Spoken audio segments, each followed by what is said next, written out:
किसान भाइयों नमस्कार, मैं उन्मेष टहरिया, फिशरीज ग्रेजुएट एंटरप्रेन्योर और आप देख रहे हैं ऑस्कर फिशरीज। आज की इस वीडियो में हम लोग डिस्कस करने वाले हैं कि तालाब में कॉमन कार्प मछली डालनी चाहिए कि अमूर कार्प मछली डालनी चाहिए। सबसे पहले जो कॉमन कार्प मछली है दोस्तों, कॉमन कार्प मछली दोस्तों आपके तीनों सीजन में बच्चे हैं वो पैदा करती है, चाहे वो गर्मी का मौसम हो, चाहे वो बरसात का मौसम है, चाहे वो ठंडी का मौसम है। और जब कॉमन कार्प मछली ज़्यादातर अपनी जो ऊर्जा है वो बच्चा पैदा करने में ही उनका ऊर्जा है वो लग जाती है। इसकी वजह से आपका कॉमन कार्प मछली का जो ग्रोथ परफॉर्मेंस है वो अमूर कार्प मछली से कम है। ठीक है, ये पहला कारण हुआ कि आप कॉमन कार्प मछली की जगह अमूर कार्प मछली का पालन कर सकते हैं। दूसरा, इसका ग्रोथ परफॉर्मेंस है कॉमन कार्प मछली के मुकाबले आपका अमूर कार्प मछली दोस्तों 18% ज़्यादा अच्छे से ग्रोथ करती है, फास्ट ग्रोथ करती है। ये दूसरा कारण हुआ कि आपको अमूर कार्प बच्चे तालाब में छोड़ने चाहिए। तीसरा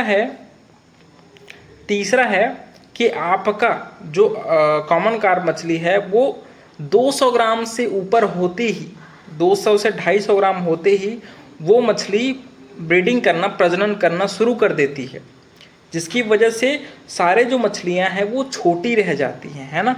लेकिन वहीं अगर आप अमूर कार्प मछली का पालन करेंगे तो ये मछली 1 से 1.5 किलो होने के बाद ही ये मछली प्रजनन करती है। इसी वजह से आपके जो मछलियां हैं वो अगली जो छोटे बच्चे भी अगर पैदा कर रही है उसकी क्वालिटी ज़्यादा बेहतर रहेगी। आपके कॉमन कार्प के मुकाबले अमूर कार्प लेट में बच्चा देती है, बड़े साइज़ के होने के बाद बच्चा देती है। इस वजह से उनका जो अगली पीढ़ी में जो आने वाले बच्चे होते हैं वो स्ट्रांग होते हैं, उसका ग्रोथ परफॉर्मेंस भी अमूर कार्प मछली से ज़्यादा बेहतर होता है। इसी वजह से आपको अमूर कार्प मछली को पालन करना चाहिए। तीसरा जो दिक्कत होता है कॉमन कार्प मछली पालन में वो है कि मान लीजिए आपने गर्मी में मछलियाँ स्टॉक करी हैं और जैसे ही बरसात आएंगी तो मछलियाँ फिर से ब्रीडिंग करना शुरू कर देंगी कॉमन कार्प मछलियाँ। और जब मछलियाँ ब्रीडिंग करती हैं, मछलियाँ बच्चे पैदा करती हैं, तो जो छोटे छोटे स्पॉन हैं वो भी ऑक्सीजन कंज्यूम करेंगी और बहुत ज़्यादा संख्या में मछलियाँ हैं वो आपके तालाब में होने की वजह से आपके जो तालाब में ऑक्सीजन का जो खपत है वो बढ़ जाता है, जिसकी वजह से आप कॉमन कार्प मछली को दूसरे मछली के साथ भी हम लोग पालन करते हैं, है ना। तो इसकी वजह से दूसरे मछलियों को, कतला, रोहू, मृगल, इन लोगों को ऑक्सीजन की कमी पड़ जाती है। इसी वजह से आपको बरसात में खासकर ध्यान देना है कि तालाब में जियोलाइट रखिए, समय समय पर ऑक्सीजन लेवल नापने के लिए डियोमीटर का प्रयोग करिए और समय समय पर चूने का प्रयोग करिए ताकि तालाब में ऑक्सीजन की कमी ना हो। और कॉमन कार्प मछली के मुकाबले आप अमूर कार्प मछली को डालना प्रेफर करिए, जिससे आपको जितने भी आपने मछली को फीडिंग कराई है वो मछली के ग्रोथ में लगे, ना कि उसके प्रजनन में लगे, है ना।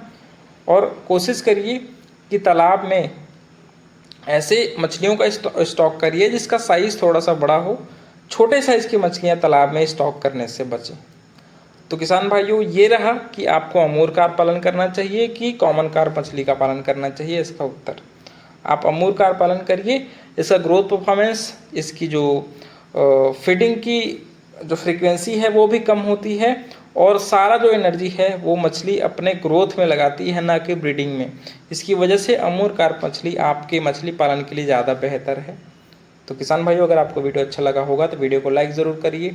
ऑस्कर फिशरीज पर नए हैं तो चैनल को सब्सक्राइब करना बिल्कुल मत भूलिएगा।